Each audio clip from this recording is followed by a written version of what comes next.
Hi, class. I just had some ideas about free-flowing communication in lesson 6 that I wanted to share with you today. But before I go into that, I wanted to tell you that today, this is May 18th, or being recorded on May 18th, I'll be having office hours, virtual office hours, between 5 and 6 today. And that's just that I'm setting up a chat room, and you can come into it anytime you'd like, for as long as you'd like, and ask a question.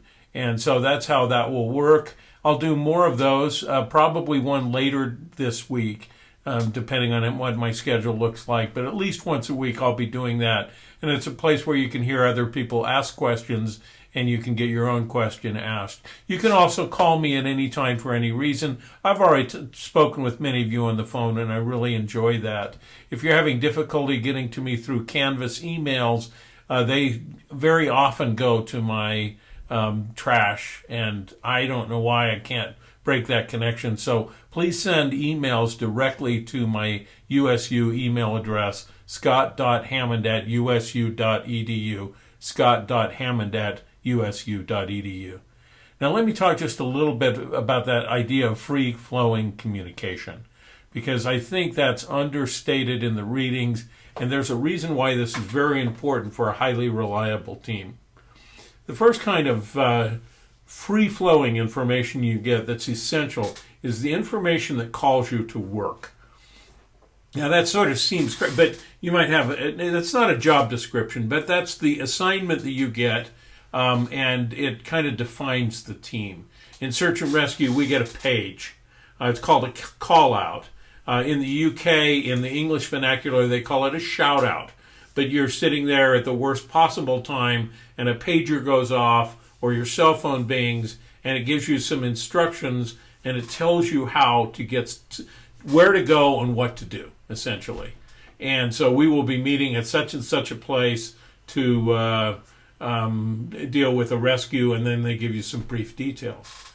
As you leave, as you get out and into your vehicle, we usually call in, and I will say, Central, this is 1J747, I'm leaving from 2J.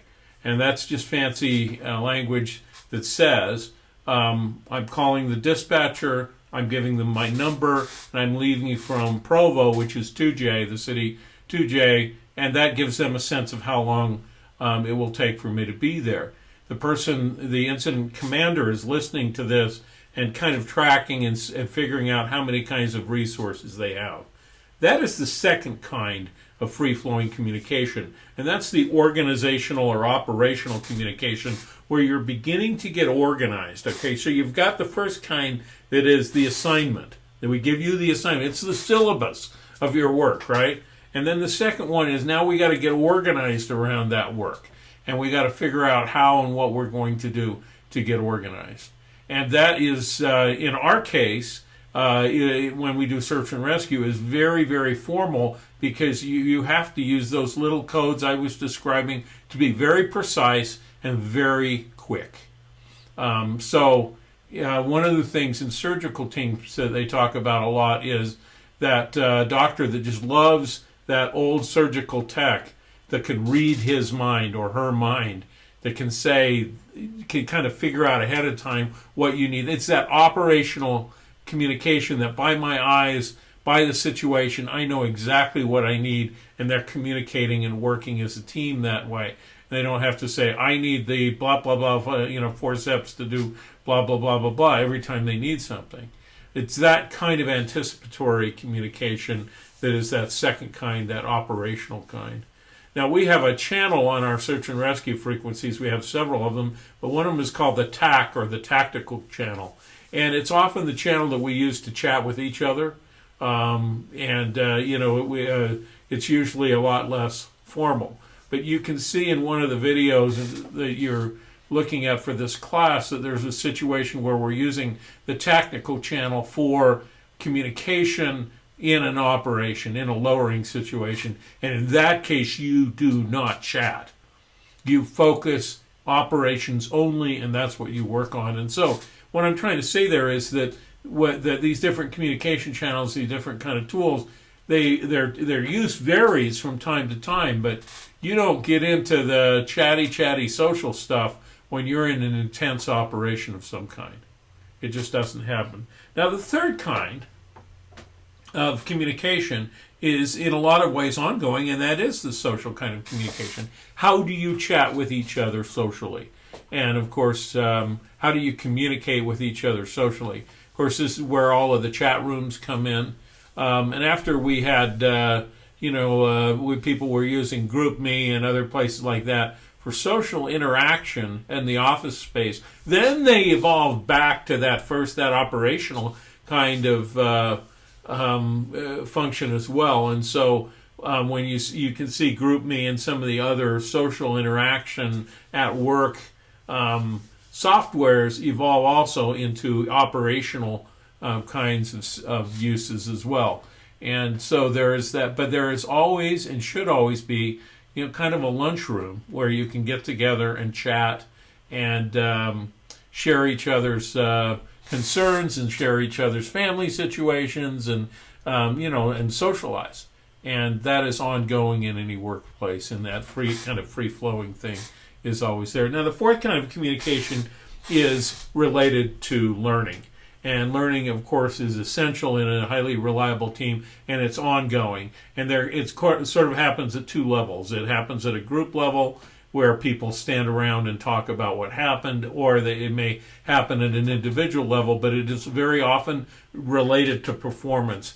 One of the things that makes university classes, just that standard university class, a little less powerful is that it's not associated to your daily work life. And one of the things that makes MBA classes really good is that it is associated sometimes with your work performance. So when you put performance together with a learning opportunity, you really get something powerful and important. And that's what this fourth thing is. Now, what happens in search and rescue? It happens in police work. It happens with firefighters. It happens in the military all the time. And it happens with software developers and other things. They just call it something different. It's called an after-action review, an AAR, a debrief, something like that. But it came out of the Vietnam War, where people were just, at the end of an operation, they just go, throw their weapons, clean their weapons, go to bed, take sleep for 3 days, and then they go back to work. And nobody took advantage of that opportunity to learn, and it was kind of a mess.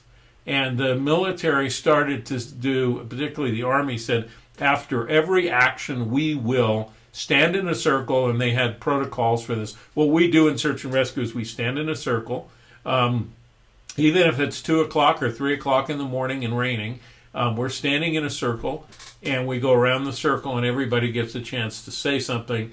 What did we do well? What could we do better? That kind of stuff. And that's when the learning is really ripe, because it just happened, and you can sit there and debrief it and say, this is what we did well, and this is what we can improve.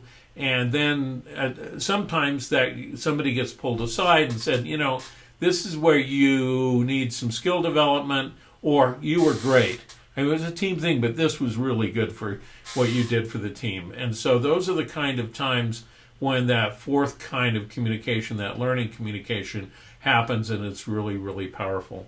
The fifth thing is the global and strategic communication, marketing communication, cultural communication, that big stuff, that really big stuff that says who we are, that creates the identity for you. This is when, this is the Aggie, why I wear my Aggie shirt, why I wear my MBA shirt, why all of that kind of strategic communication that says who you are.